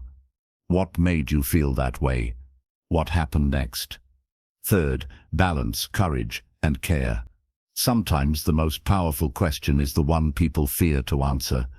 But if asked with compassion, it can liberate them. Imagine a mentor with a struggling student. If the mentor says, "You need to work harder," student feels judged. But if the mentor asks, "What is standing in your way right now?" the student opens. The walls come down, the real struggle is revealed, and solutions can begin. The mentor did not lecture, he asked, and the question became the doorway to growth. Or picture a friend battling sadness. If you say, "Cheer up, it will be fine," your words fall flat. But if you ask, "What feels heaviest for you today?" suddenly the burden is shared. The friend exhales not because you fixed them, but because you cared enough to ask. That one question became a lifeline. Here is my personal comment to you. Do not underestimate your questions. Every time you ask, you are shaping the direction of someone's thoughts. You are choosing whether to push them deeper into shame or lift them higher into possibility. Speak smart by asking smart. Ask questions that awaken, that heal, that expand. And remember, sometimes the bravest question you can ask is the one you fear the answer to. So here is your challenge. In your next conversation, resist the urge to dominate with statements. Instead, ask 3 questions. Ask not out of habit, but out of curiosity. Ask not to fill silence, but to open hearts. Then stay quiet and listen fully. Watch how the energy shifts, how people reveal themselves, how connection blooms. That is the magic of questioning. If this chapter sparked something in you, share it with someone who needs to remember that the smartest communicators are not those with all the answers, but those with the right questions. And subscribe, because in the next chapter, we will explore another layer of social intelligence, the subtle art of humor. How laughter can disarm, connect, and make your words unforgettable. Chapter 11. The subtle art of humor. How laughter connects faster than words. There is a moment in every conversation where the tension rises, where silence feels heavy, where hearts are cautious and guarded, and then someone cracks a smile, tells a light story, or makes a gentle joke, and everything changes. Shoulders relax, eyes brighten, walls collapse. In that instant, laughter becomes the shortest distance between two souls. Humor, when used with intelligence and care, is one of the greatest tools of social connection. It is not about being a comedian. It is about using light to break the darkness, using play to create trust, using joy to draw people closer. Think about the people you love being around. Often they are not the ones with endless wisdom or flawless speech. They are the ones who make you feel lighter, who turn ordinary moments into small celebrations. Humor is magnetic. It signals safety. It tells the brain, you can relax here. In fact, psychologists have shown that laughter reduces cortisol, the stress hormone, and increases oxytocin, the bonding hormone. In other words, when you make someone laugh, their body literally trusts you more. Humor is not entertainment, it is connection chemistry. Yet, many people fear humor in serious conversations, believing it will make them look foolish or disrespectful. But humor is not about telling jokes. It is about finding the human thread. It is about noticing the small ironies, the playful contrasts, the shared absurdities of life. Humor says, we are in this together. When a leader uses humor wisely, she dissolves fear and inspires loyalty. When a friend uses humor gently, he soothes pain and restores hope. Humor done right is never cruel. It is never at the expense of dignity. It is laughter with not laughter at. But why do so many struggle with humor? The truth is, they confuse it with performance. They think humor means memorizing punchlines or forcing laughs. That is not humor. That is insecurity wearing a mask. Real humor flows from presence, from awareness, from daring to be human. It is noticing the small stumble and laughing at yourself before anyone else does. It is catching the awkward pause and turning it into a shared smile instead of a moment of shame. Humor is authenticity turned playful. Consider a public speaker. Some deliver endless facts, perfect slides, flawless data. The audience nods politely, but forgets them the moment they leave. Others, in the midst of their speech, make a self-deprecating remark, laugh at the technology failing, or share a funny memory. The audience roars. Suddenly the speaker is no longer a lecturer, but a person. Because they laughed with him, they will remember him. Humor does not erase seriousness. It amplifies impact. Or imagine a difficult workplace meeting.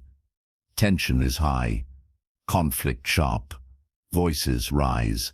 Then someone at just the right moment says with a smile, "Well, at least we all agree this coffee is terrible."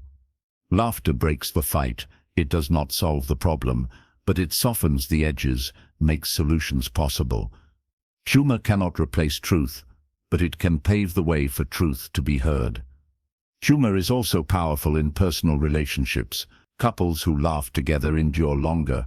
Families who create playful rituals carry resilience through hardship.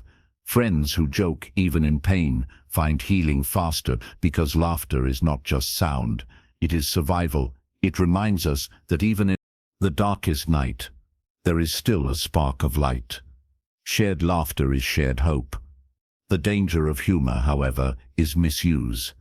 Sarcasm disguised as humor can cut deeper than knives. Jokes that belittle, mock, or target wounds create scars, not smiles. Humor used without empathy is cruelty.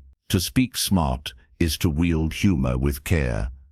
Ask yourself, does this laugh unite us or divide us?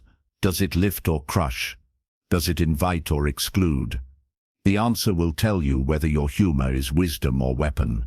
The psychology of humor shows that we laugh not just at jokes but at surprise. Laughter often arises from the unexpected twist, the playful perspective shift.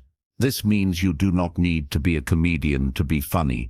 You only need to be attentive. When you notice what others overlook, when you highlight life's contradictions, you invite laughter naturally.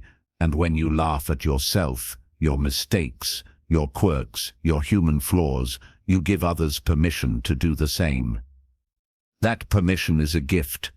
Here is a simple practice in your next conversation.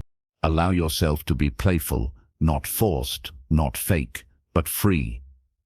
If you stumble over a word, laugh. If you spill water, joke about being clumsy. If silence grows heavy, smile and say what everyone is thinking but too afraid to say.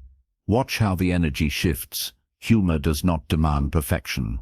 It thrives in imperfection. I once met a man who had the heaviest job, delivering bad news as a doctor. He told me that what saved his patients from despair was not false hope, but gentle humor. He would say, "We'll be honest with you, but I promise to always find something to smile about together." His patients trusted him because he was real.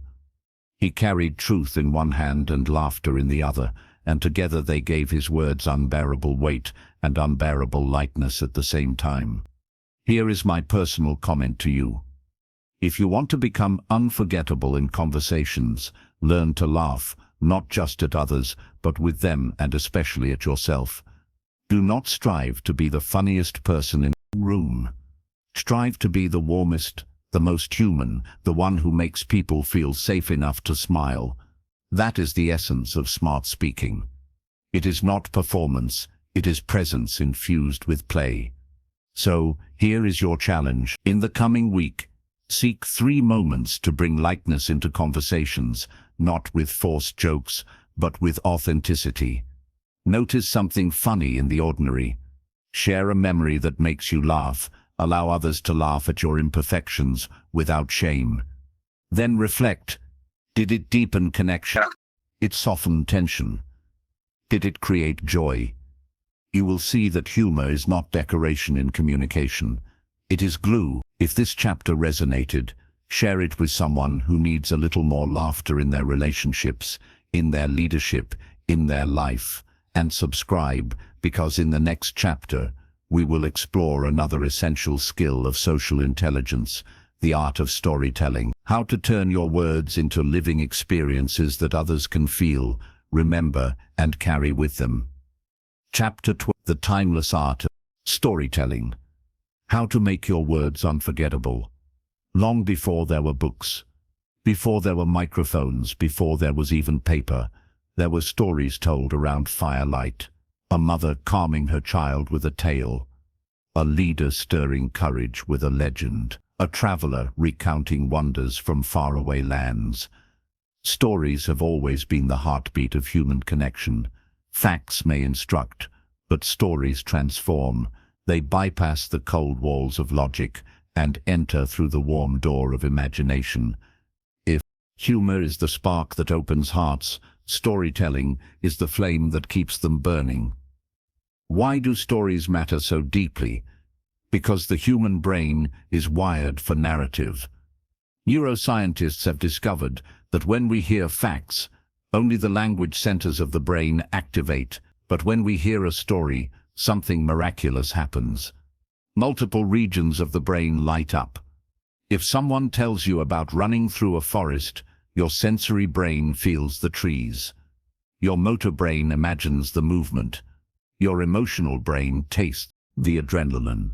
A story is not heard. It is lived. That is why stories stay long after facts fade. Think of the speeches you remember. Were they lists of data or were they woven with stories? Martin Luther King Jr. did not simply say racial equality is important. He said, "I have a dream," and painted vivid pictures of little black boys and girls joining hands with little white boys and girls. That story lived in hearts. Steve Jobs did not launch the iPhone with a spreadsheet of features. He told the story of holding the internet in your pocket. People did not just buy a phone. They bought into a story. But storytelling is not only for great leaders, it is for every conversation you have. When a friend asks how you are, you could say busy. That ends the dialogue. Or you could tell a small story. Yesterday I was juggling emails and suddenly my child walked in with a drawing that said, "For the best parent in the world." In that moment, I realized I was rushing so much, I almost missed what mattered. That story connects. It reveals your humanity. It invites them to reflect on their own. So why do many people struggle with storytelling? Because they confuse it with performance. They believe a story must be grand, dramatic, perfect. In truth, the best stories are simple and real. They are moments of truth, not rehearsed plays. The stranger who helped you when you were lost, the mistake that taught you humility, the unexpected kindness that restored your faith. These are not epic tales, but they are unforgettable because they carry emotional truth. There is also a psychological reason. Stories work. Humans are wired to seek meaning. not just information. A fact says this happened. A story says here is why it matters. Stories give context, emotion, and purpose. They allow people to see themselves in your words. When you tell a story of struggle, others remember their own battles. When you tell a story of triumph, others taste their own victories. Storytelling is not about your life. It is about the mirror it provides for theirs. Consider a leader in a team meeting. One version says we need to work harder. The team nods with half interest. Another version says, last year, I watched one of you stay in the office until midnight to fix a project that had fallen apart. That dedication saved us all. That is the spirit I want us to bring again. Suddenly, the room shifts. The team does not just hear in order. They feel a vision. The story gave the command a heartbeat. Or think of a teacher explaining history. She could recite dates and battles. Or she could say, imagine being a 19-year-old soldier on that field, hearing the thunder of cannons, clutching a letter from your mother in your pocket. Now the students are no longer memorizing. They are imagining, they are feeling. That is the difference between knowledge and wisdom. But stories can also be dangerous if told carelessly. A story that humiliates someone, that manipulates emotions, or that glorifies lies damages trust. To speak smart is to tell stories that lift, not crush, that reveal, not distort, that connect, not divide. Every story carries responsibility. You are not just entertaining, you are shaping hearts. So, how do you master the art of storytelling? Begin with observation. Every day is filled with stories if you pay attention. The smile of a stranger, the failure that taught you more than success, the quiet courage of someone unnoticed. Collect these moments. Second, find the meaning. Do not just tell what happened. Tell why it matters.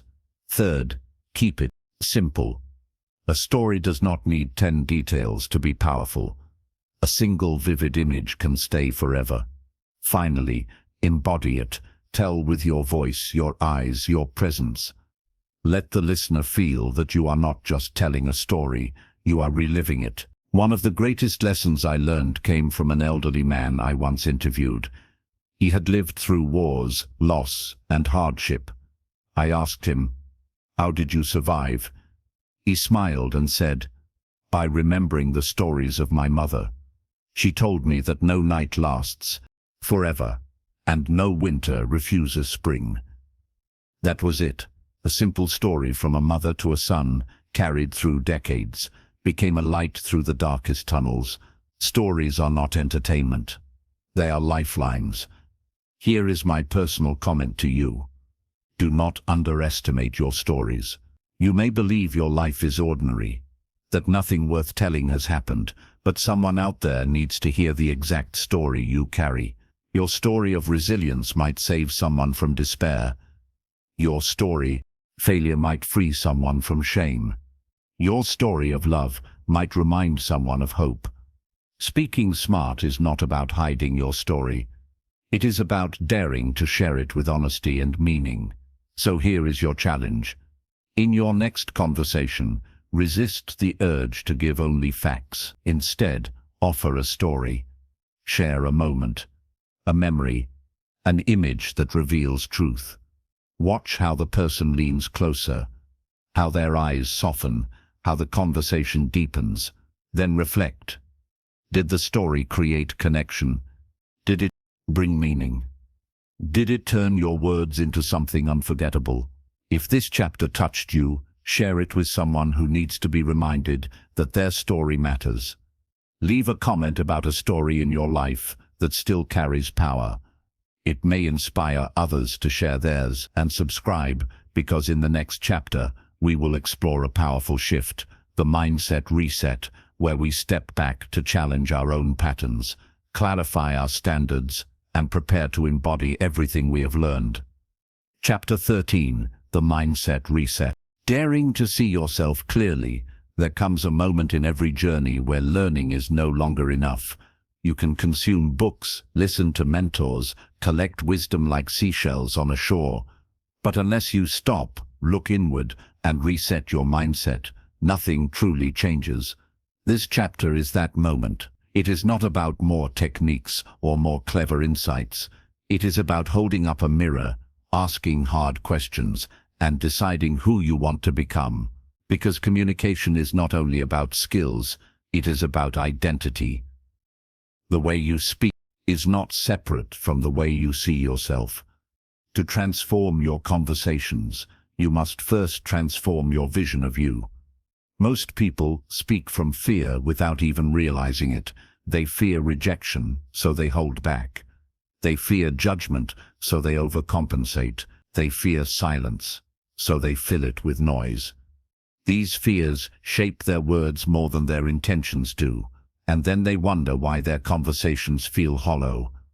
The truth is simple but hard. If you want to speak with power, you must free yourself from the prison of fear. You must reset your mindset from survival to presence, from performance to authenticity. But how do you do that? It begins with reflection. Ask yourself, what stories am I telling myself about my voice? Do I believe I am worth listening to? Do I think my words matter? Because if deep inside you believe your voice is small, your words will always carry that shadow, no matter how polished they sound. You must dare to face the beliefs that sabotage you. Perhaps a teacher once silenced you. Perhaps a parent once mocked you. Perhaps failure once convinced you that you should stay quiet. These moments may have written scripts in your mind, but here is the truth. You can rewrite the script. The mindset reset requires 3 shifts. First, from fear to courage. Courage does not mean you never feel afraid. It means you speak anyway. Rooted in your values, anchored in your worth. Second, from performance to authenticity. Stop trying to sound smart. Start trying to sound real. People trust real more than they trust perfect. Third, from self-focus to other focus. Stop obsessing over how you appear. Start caring about how others feel when they are with you. When your focus shifts outward, your fear dissolves. Consider the story of a young woman I once coached. She was brilliant but silent in meetings. When I asked why, she said, "I am terrified of sounding stupid." I challenged her. What if your silence is robbing the room of the insight only you can give? That reframing shifted her.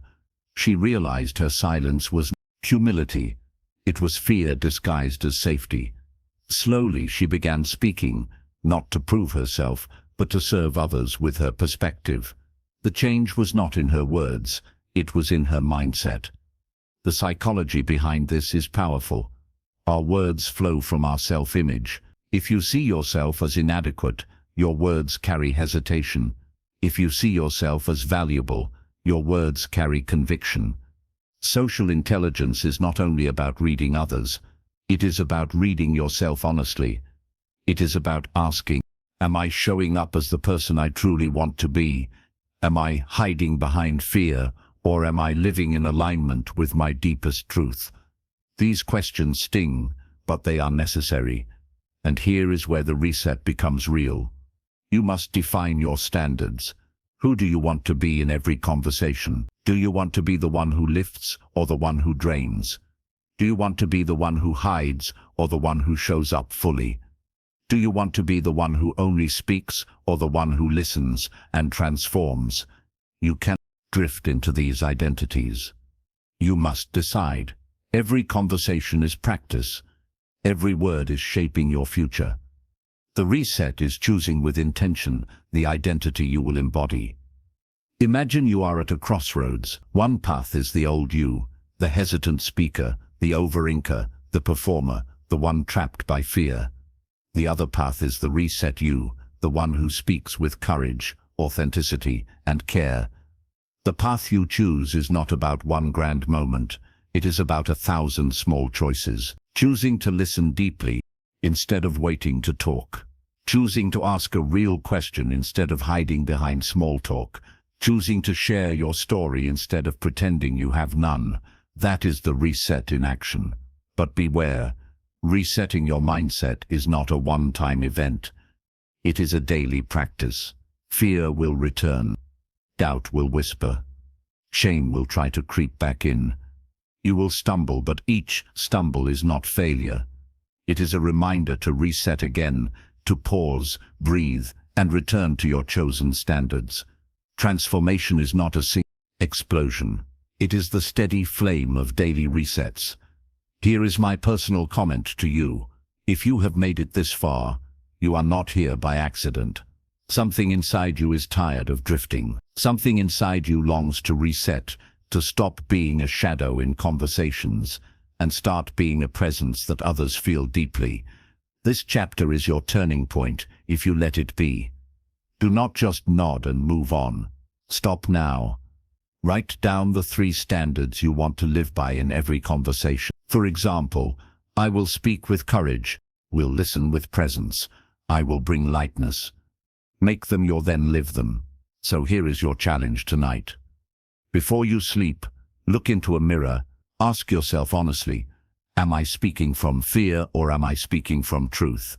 Let the answer sting if it must. Then declare aloud the identity you choose. I am a voice of courage. I am a presence of connection. I am a vessel of authenticity. Say it until your soul believes it. This is not about pretending. This is about remembering who you truly are beneath the fear. This reset moved. You share it with someone else who needs to remember their voice matters. Write in the comments the 1 standard you are committing to in your conversations. Inspire others by showing your decision, and subscribe, because the final chapter is coming. A call to embodiment where we will not just think about change, but step into it fully, carrying this transformation into every word, every relationship, every moment of life. Chapter 14. The final call. Speak as if your life depends. There is a moment in every journey when you can no longer stand at the edge, watching, hesitating, waiting for the perfect time. That moment is now. You have listened. You have reflected. You have gathered wisdom. But wisdom without embodiment is wasted breath. The world does not change because you read new words. It changes because you decide to live them. This final chapter is not about learning. It is about choosing. It is about crossing the threshold into a life where every word you speak carries weight, where every conversation becomes sacred ground, where your voice is no longer timid, no longer hidden, no longer chained by fear. You may not realize this, but the way you speak is shaping your destiny. Each word you choose is a seed. Some seeds grow into trust, love, and opportunity. Others grow into conflict, regret, and distance. Every conversation is soil. You cannot control how people will respond, but you can control what you plant. And here is the truth. Your words are not small. They ripple. A kind sentence can heal a heart for years. A careless phrase can scar a soul for decades. You cannot afford to treat your words lightly. To speak smart is to speak as if your life and someone else's life depends on it. Think of this. Somewhere someone you love is waiting for your words of courage, but you have been silent. Somewhere someone struggling is waiting for your words of hope, but you have withheld. Somewhere someone is lost in shame, waiting for your story of struggle and redemption, but you have hidden it out of fear. If your voice is the very thing they need to hear to keep going, what if your silence is not humility, but betrayal of the gift you carry? The greatest tragedy is not that people speak foolishly. The greatest tragedy is that they never speak at all. They live as spectators watching life unfold, rehearsing the words they will say someday, until someday runs out. Do not let that be you. Do not let your story die unspoken. Do not let fear rob the world of your truth. You have something to say. Your life has given you scars, lessons, laughter, wisdom. To bury it is to waste it. To speak it is to multiply it. But speaking smart is not about shouting louder. It is about speaking truer. It is not about dazzling people with vocabulary. It is about piercing them with authenticity. It is not about being perfect. It is about being present. When you strip away performance, when you stop rehearsing who you think you should be, and instead embody who you truly are, your words carry an energy that cannot be ignored. People do not remember polished masks. They remember raw truth. This is the call. Stop waiting. Stop delaying. Stop telling yourself you are not ready. You are ready the moment you decide to show up as yourself. Do not wait for confidence. It grows only when you act. Do not wait for approval. Most people are too busy worrying about themselves to judge you anyway. Do not wait for the perfect words. Speak from your heart, and perfection will not matter. Courage is messy. Authenticity is imperfect. That is why it is powerful. I want you to imagine this, your last day on earth. You look back at your life. Do you want to remember silence, hesitation, missed chances to connect? Or do you want to remember voices raised in courage, stories shared in love, laughter echoing through relationships, words that became bridges instead of walls? The choice is yours, and it begins now, not later. The psychology of embodiment tells us that action rewires identity. If you wait until you feel ready, you will wait forever. But if you act as the person you want to be, speaking courage, you feel afraid, telling stories, when you feel ordinary, listening deeply, when you feel distracted, you become that person. Identity is not discovered. It is created through repeated choices. Every time you speak from truth, you carve a new self into being. So here is the vow I invite you to make from this day forward. I will not hide my voice. I will speak with courage, not fear. I will listen with presence, not distraction. I will connect with authenticity, not performance. I will use humor to heal stories, to inspire, and questions to unlock hearts. My words will no longer be wasted breath. They will be bridges. They will be light. They will be fire. This is who I choose to be. Here is my personal comment to you. If you are still here reading these final words, it means something inside you refuses to settle for a half-lived life. You are ready.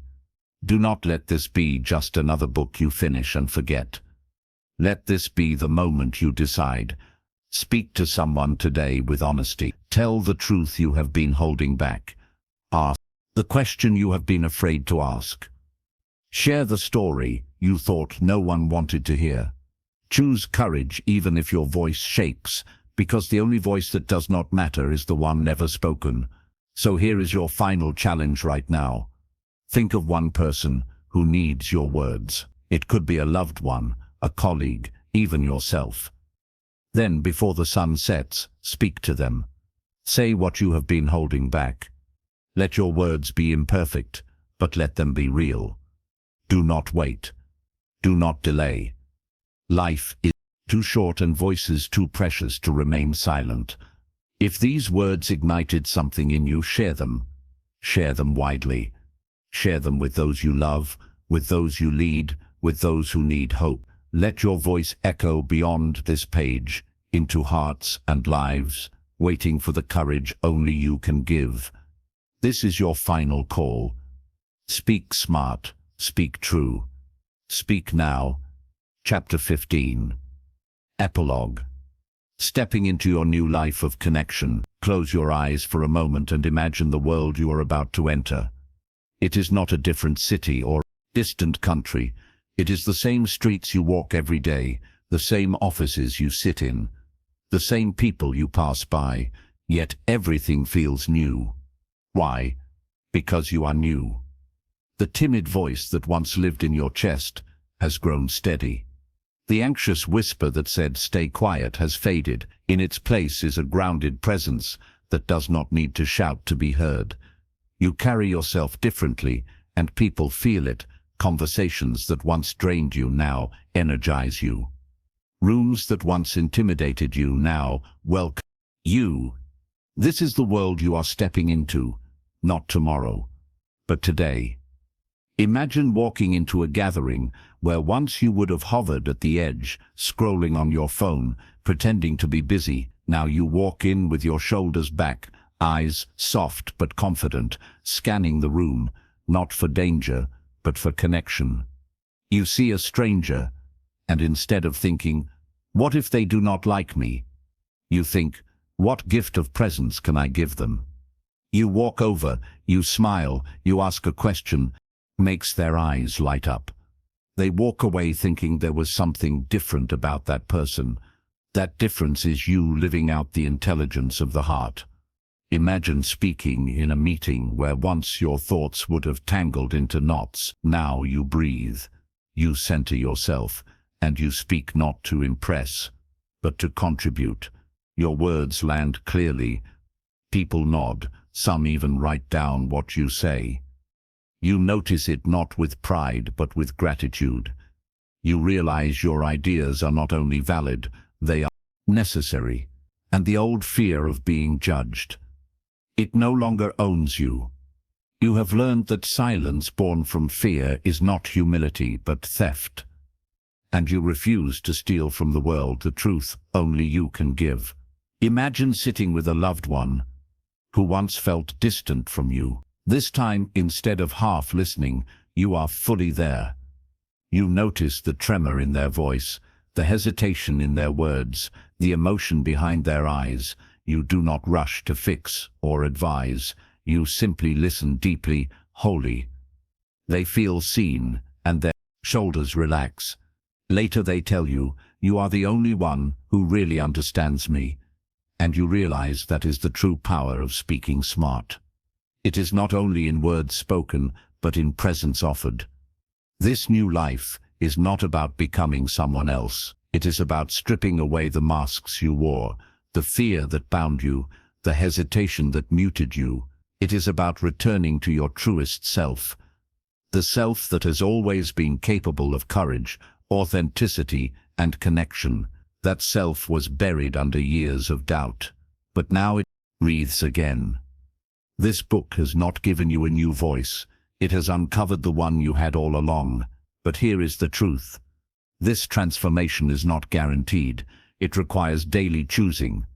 The old patterns will tempt you back. Fear will whisper, "Stay silent." Ego will whisper, "Perform." But you will know better now. You have seen what is possible. You have felt the difference. You have tasted the freedom of living with presence and power. The choice is yours to drift back into the old life, to step boldly into the new. I invite you to claim it fully. Do not treat these words as inspiration to be forgotten tomorrow. Treat them as a vow. Promise yourself that you will no longer waste conversations. Promise yourself that you will no longer let fear rob you of connection. Promise yourself that you will show up fully, whether in the boardroom, the living room, or the grocery store, because every conversation matters, every voice matters, and yours matters most of all. Now let us take one last step together. Imagine yourself 5 years from today. You are living fully in this new identity. You walk into opportunities and doors open, because people trust your presence. You stand on stages, not necessarily grand ones, but moments where your voice is heard and you do not shrink. You sit with friends and family who feel deeply loved because you not only spoke, you listened. You walk through life knowing you gave your voice freely, courageously, authentically. When you look back, you feel no regret, only gratitude that you chose to live out loud. That is the future waiting for you if you choose it. Here is my personal closing to you. If you are reading this, it is because something inside you has been awakened. Do not let it fall asleep again. Take this as a charge, as a sacred responsibility. Speak when silence would be easier. Listen when talking would be safer. Love when cynicism would be easier. Be the one who lifts the room, who sees the unseen, who dares to tell the truth. The world has enough noise. What it needs is your authentic voice. And so this book ends, but your story begins. You are the author of every conversation you enter, the artist of every connection you create. Go now, not as a spectator, but as a speaker of truth, a listener of hearts, a builder of bridges. Speak smart, speak true. Speak now. If you've made it to this point, you've probably realized what I have. You're not missing anything. You're not broken. You're not late. You already have enough to begin. The difference now is, will you honor what you carry? Will you stop waiting on? Thank you for spending your time listening to this audiobook. I hope these insights help you master the art of powerful communication.